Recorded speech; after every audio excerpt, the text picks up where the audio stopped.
బయట ఒకటి ట్రోల్ నడుస్తా ఉంది. సో అది నేను నీకు చెప్తా.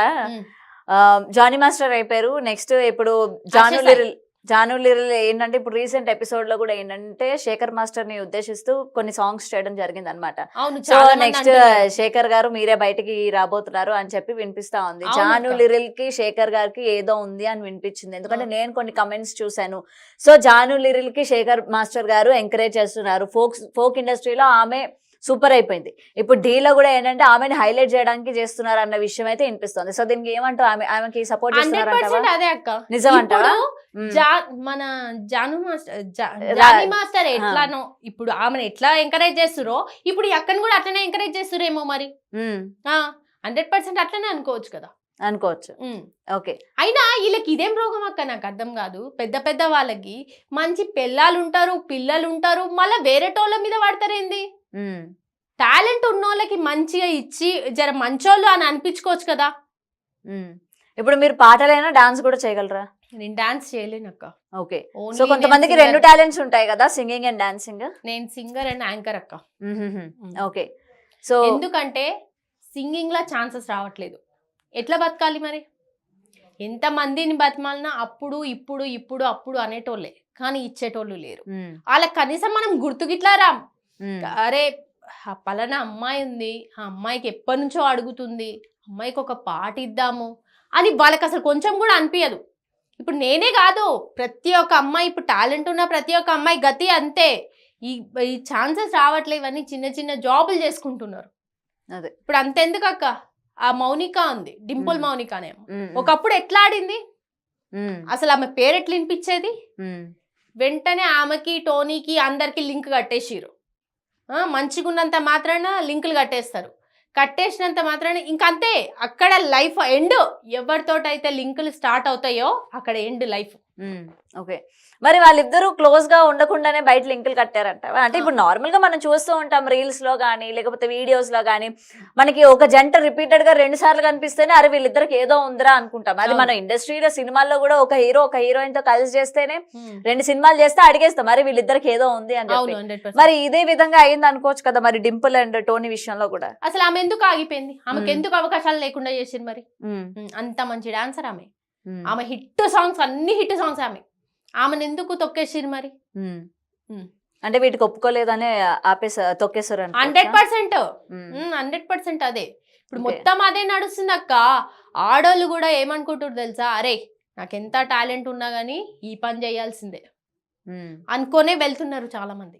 ఓకే, అందరికి ఇంకా అర్థమైపోయింది. ఇన్స్టాగ్రామ్ లో మంచిగా రిలేషన్ లో ఉండి మంచి చేసేయన్ని వేసుకుంటా జర పైసల దగ్గర గింత లొల్లి కాగానే మీడియాకి ఎక్కుతుండ్రు.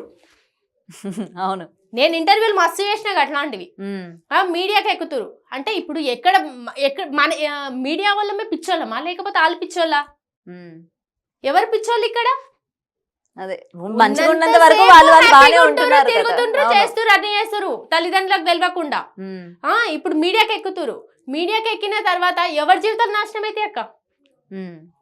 ఓకే, మంచిగా ఉన్నావా, మంచిగా వాళ్ళతో ఉన్నావా, మంచిగా పెళ్లి చేసుకున్నావా, హ్యాపీగా ఉన్నావా, అట్లా ఇద్దరు కలిసి చేసుకోరి వద్దనం. అది అయిపోయినాక ఇప్పుడు ఎవరు ఎఫెక్ట్ పడతారు అక్క? మొగోళ్ళ కంటే మస్తు మంది దొరుకుతారు. ఆడోళ్ళకి అరే పలానా అమ్మాయి అంట తోటి తిరిగింది అంటారా, అరే దాని పిల్లగాన్ని ఎట్లా ఇస్తారా మీరు అని అన్నారా? నెక్స్ట్ ఆఫర్స్ అయినా కూడా రావు కదా మళ్ళీ. ఫస్ట్ లైఫ్ కదా అక్క. అదే తల్లిదండ్రులు ఎంత బాధపడుతుంటారో ఆ విషయంలో కొంచెం ఆలోచించాల్సిన అవసరం లేదు ఆడోళ్ళకి. ఒక అమ్మాయి ఏమో పచ్చి పచ్చి బూతులు మాట్లాడుకుంటా ఆమె పెద్ద ఫీల్ అయిపోతుంది, నేనే అది ఇది అనుకుంటా ఇన్స్టాగ్రామ్. ఇప్పుడు వాళ్ళ డాడీ వాళ్ళ మమ్మీ బయటికి వెళ్తుంటారు, వెళ్తున్నప్పుడే మీ అమ్మాయే కదా ఇట్లా పచ్చి బూతులు మాట్లాడుతుందంటే ఆయన తలకాయ ఎక్కడ పెట్టుకుంటాడో. కొంతమందికి అది గొప్ప కావచ్చు, కానీ ఫాలోవర్స్ కూడా వాళ్ళకే ఉన్నారు కదా ఈ రోజు మనం చూసుకుంటే. అదే కొన్ని లక్షల మంది ఫాలోవర్స్ చేసేటోళ్ళు, సహాయం చేసేటోళ్ళు, లేకపోతే పైసల సహాయం కానీ లేకపోతే అన్నం పెట్టుడు కానీ అన్నదానాలు చేసే ఇట్లాంటి వాళ్ళకి లేవు. ఇట్లాంటి మాట్లాడేటోళ్ళకే ఉన్నాయి. గలీజ్ మాటలు మాట్లాడి గలీజ్ పనులు చేసి తిరిగేటోళ్ళకే రోజులు ఉన్నాయి. ఇప్పుడు నిజాయితీ ఉన్న వాళ్ళకి ఎక్కడా రోజులు లేవు. ఇప్పుడు నేను తిరిగి తిరిగి తిరిగి తిరిగి అనుకున్నా, నీ అమ్మ చల్ వేస్ట్ ఈ ఫోక్ ఇండస్ట్రీ, ఇక పాటలు పాడు వేస్ట్ అనిపించింది. కానీ నాకేంటంటే గోలు ఒక సాంగ్ హిట్ అవ్వాలి, నన్ను నేను నిరూపించుకోవాలి. ఎంతోమంది పాటలు పాడి ఆ డ్రామా శ్రీదేవి డ్రామా కంపెనీకి పోతున్నారు. నేను అంత మంచి సాంగ్ పాడినా, ఆ సాంగ్ అయిపోగానే గున్నా గున్నా మామిడి అది కూడా హిట్. నా సాంగ్ నేనెందుకు పోలేకపోతున్నా? నన్ను నేను క్వశ్చన్ వేసుకున్నా, నేను ఎందుకు పోలేకపోతున్నా అంటే నా వెనక సపోర్ట్ లేకనే కదా నేను పోలేకపోతున్నా. అండ్ అదే ఇప్పుడు శ్రీదేవి డ్రామా కంపెనీలోని న్యూ టాలెంట్స్ ఎంకరేజ్ చేస్తూ ఉంటారు. అండ్ ముఖ్యంగా ఫోక్ సింగర్స్ అందరినీ కూడా ఇంట్రడ్యూస్ చేసింది వాళ్ళే కదా బయటకి తీసుకొచ్చి. మరి నువ్వు ఎప్పుడు అప్రోచ్ అవ్వలేదా శ్రీదేవి డ్రామా కంపెనీ ప్రొడ్యూసర్ గానీ? లేకపోతే ఫస్ట్ సపోర్ట్ ఉండాలి. ఇప్పుడు ఎవరో వీటికి కూడా సపోర్ట్ ఉండాలా? 100% సపోర్ట్ ఉండాలి. ఇప్పుడు ఒక అతను ఉన్నాడు అంటే అరే ఇప్పుడు పోనీ అన్న అనుకో, ఒక అన్న అనుకో, మా చెల్లె ఇట్లా పాట పాడింది, ఇన్ని పాటలు పాడింది అని తీసుకెళ్లేటోళ్ళు ఎవరైనా ఉండాలి. నాకు అట్లా కూడా లేరుగా. ఇప్పుడు సాంగ్ ఫేమస్ అయినప్పుడు వాళ్ళే కాంటాక్ట్ అవుతూ ఉంటారు కదా. మరి ఇప్పటి వరకు అవ్వలేదు అక్క. నన్ను నివృత్తి వైబ్స్ లో వచ్చిన ప్రతి ఒక్క పాట అక్కడ కనిపిస్తుంది శ్రీదేవి డ్రామా కంపెనీలో. ఇప్పటి వరకు నాది ఓన్లీ మన ఇది దేక్తాడి హారిక మాత్రమే శేఖర్ మాస్టర్ ముందట సాంగ్ వేసింది అంతే. కనీసం ఆ పాట పాడింది ఎవరని కూడా ఎవరు అడగలేదు. ఓకే. అండ్ ఇప్పుడు దీని గురించి మనం మాట్లాడుకుంటే మల్లిక్ తేజ ఫోక్ ఇండస్ట్రీ అందరికీ ఆయన పరిచయం, అంటే పరిచయం అవసరం లేదు పెద్దగా, ఆయన పేరు కూడా ఫోక్ సాంగ్స్ అట్లనే వైరల్ అవుతూ ఉంటాయి. అండ్ వాళ్ళిద్దరు కూడా ఇప్పుడు నువ్వు ఇందాక ఏదైతే అన్నావో అమ్మాయిలు ఇద్దరు రిలేషన్ లో బాగానే ఉంటారు, ఎక్కడ చెడుతుందో ఏంటో మీడియాకి ఎక్కుతూ ఉన్నారు అని చెప్పావు. అవునక్క. మరి ఇదే ఇన్సిడెంట్ వీళ్ళ విషయంలో కూడా జరిగిందంటావా? 100% జరిగింది కాబట్టి అమ్మాయి బయటకు వచ్చింది. మల్లిక్ తేజ బిహేవియర్ అసలు ఎట్లాంటిది? కలిసావు అసలు మల్లిక్ తేజ? అన్నయ్య నేను ఒక్కసారి స్టూడియోలో కలిసావు. అన్నయ్య మంచినే మాట్లాడిండు. నేను 4-5 సార్లు ఫోన్లో ఇట్లా మాట్లాడినా అన్నతోటి. అన్న జర ఏదైనా అవకాశం ఉంటే చెప్పానా ప్లీజ్ అన్న, మస్తు తిరుగుతున్నా అన్న, ఇప్పటికే ఒక్క అవకాశం కూడా వస్తలేదన్న అంటే తప్పకుండా నాన్న, అది మన స్టూడియో కాదు కదా, నాకు అవకాశం ఉన్నప్పుడు నేను కంపల్సరీ చెప్తారా. మంచిగానే మాట్లాడతారు, నాకు మంచి మాట్లాడిండు అన్న, చెప్తారా అన్నాడు. నెక్స్ట్ మౌనిక అమ్మాయి విషయానికి వస్తే అమ్మాయి కూడా అక్క అక్క అనుకుంటా మంచి మాట్లాడుతుంది. అరే నీ పాటలు అంటే పిల్లలకి చాలా ఇష్టం రా, డాన్స్ వేసిర్రా అది ఇది అంటే మంచినే మాట్లాడుతుంది. కానీ వీళ్ళు మనుషుల ముందు ఒక లెక్క, మనుషుల వెనుక ఒక లెక్క ఉంటారని అసలు నేను గమనించలేదు. కానీ ఆయన అది మామ మామ అని ఎందుకు తిరిగింది ఈమె ఆయన ఎంబడి, అదే నాకు అర్థం కాలేదు. నిజం మేనగోడలు కాదా? అదే నాకు కూడా తెలియదు అక్క. నార్మల్ గా మీకు పరిచయం చేసేటప్పుడు ఏమని పరిచయం చేశాడు? ఏమని? ఆ పిల్లని పరిచయం చేశాడు? నాకు అసలు ఆమెను పరిచయం చేయలేదు. అన్నయ్యతో డైరెక్ట్ గా ఒక్కసారి స్టూడియోలో మాట్లాడాను. కానీ నేను విన్నది ఏంటంటే నార్మల్ గా బయట ఎక్కడైనా ఎవరికైనా పరిచయం చేయాలన్నా ఏం చేయాలని నా మేనగోడలు అన్నట్టు ఆమె అతను పరిచయం చేశాడు అని చెప్పుకొస్తా ఉన్నారు. అవును, 100% అందరికి అట్లనే పరిచయం చేశాడు. ఓకే. ఆ యూట్యూబ్ ఛానల్ కూడా ఇద్దరు పేరు మీదే ఉందా? అవును. ఓకే. సో ఇప్పుడు పెట్టుకున్నారు. ఓకే, ఆ అమ్మాయిని ఒక లెవెల్ కి తీసుకొచ్చిండు అన్నయ్య. సింగర్ ని ఎంతో మంది సింగర్స్ ని తొక్కేస్తున్నారు, కానీ ఆ అన్నయ్య ఒక లెవెల్ కి. ఆయన వెనక ఈ చెడు ఉద్దేశం ఉందని ఎవరికి తెలుసక్క? ఆయనకి మంచి భార్య పిల్లలు ఉన్నారు, మళ్ళీ ఇదేం రోగం మధ్యలో?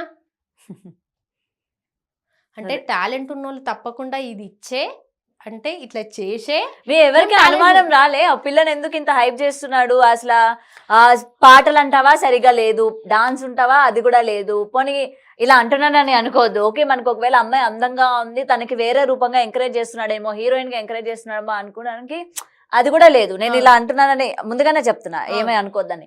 అంటే మనం ఏంటంటే అన్ని కోణాల్లోనే థింక్ చేయాలి కదా. ఇప్పుడు మనం ఒక పర్సన్ ఎంకరేజ్ చేస్తున్నామంటే ఆమెలోని ఏం టాలెంట్ ఉంది, ఒక పర్సన్ మనం ఎంకరేజ్ చేస్తున్నామంటే. సో ఇవేమీ లేవు. సో ఎందుకు అన్న ఆ పిల్లనే ఎంకరేజ్ చేస్తున్నాడు? టాలెంటెడ్ పర్సన్స్ ఇంతమంది ఉన్నాం కదా, అరే నేను కూడా ఉన్నాను కదా, అన్నని చాలా సార్లు అడిగాను కదా ఆఫర్స్ కోసం, నన్ను ఎందుకు మరి ఎంకరేజ్ చేయడం లేదు అన్న ఛానల్లో? నాకెందుకు ఒక అన్న, నీకు వేరే స్టూడియోలోనే అవసరం లేదు, తన సొంత ఛానల్లోనే ఒక సాంగ్ పాడిచ్చిన అయిపోతుండే కదా. అంటే మరి ఆ డౌట్ ఒకప్పుడే చాలా మంది అనుకున్నారు అక్క వాళ్ళిద్దరికి రిలేషన్ ఉందని. చాలా మంది అనుకున్నారు. అందరికి తెలుసా ఆయనకి పెళ్ళైన విషయం తెలుసా? చాలా మందికి తెలుసు, ఎందుకు తెలియదు? ఇప్పుడు పెళ్ళైన భార్య పెట్టుకొని ఆమెతో తిరుగుతున్నాడంటే మరి భార్య ఏం చేస్తుంది అక్క? రైట్. ఇప్పుడు ఒక ఛానల్ ఓపెన్ చేశారు, ఇద్దరు పేరు మీద ఒక ఛానల్ ఓపెన్ చేస్తారు. ప్రతి సాంగ్స్ ఇప్పుడు మనమే ఒక మనిషితోనే 2 సార్లు కనిపిస్తే మనకు అనుమానం వస్తుంది. బట్ అలాంటిది ఒక హస్బెండ్ ఆ పిల్లని పెట్టుకొని యూట్యూబ్ ఛానల్ పెట్టుకొని ప్రతి సాంగ్ ఆమెతోనే చేస్తున్నప్పుడు వైఫ్ కి డౌట్ రాలేదా? ఎందుకు రాలేదు? వైఫ్ కి ఏమైనా చెప్పాడా, చెల్లనో అక్కనో? అది మరి అట్లా చెప్పుంటే డౌట్ వచ్చి ఉండదు, పాయింటే కదా. అవును, మరి అట్లా ఏమైనా చెప్పుంటాడా? మీరు ఎప్పుడైనా కలిసారా వాళ్ళ వైఫ్ ని? నేను ఎప్పుడు కలవలే. లేదు. నేను ఇండస్ట్రీ ఇప్పుడు ఫోక్ ఇండస్ట్రీకి చాలా తక్కువ. నేను చెప్తున్నాను కదా, మోస్ట్లీ నేను అట్లా తిరిగి తిరిగి తిరిగి పిచ్చిదాన్ని అయిపోయినా. ఈ అమ్మ రావు, ఈ అవకాశాలు రావు, ఇలాంటి వాళ్ళకే ఉంది రోజులు. ఇప్పుడు సడన్గా ఆ రోహిణి అనే అమ్మాయి, ఆ వాగ్దేవి అనే అమ్మాయి, అట్లనే కొంతమంది సింగర్స్, చాలామంది సింగర్స్, మన లక్ష్మి అక్క, లావణ్య అక్క, మన అక్క పేరు ఏం పేరు, ప్రభా అక్క, వీళ్ళందరూ సడన్గా హైప్ అయిపోయారు. సో ఇంకా రావు ఛాన్సెస్, నా వల్ల కాదు ఈ తిరగడం అనుకొని సడన్గా ఆగిపోయినా నేను.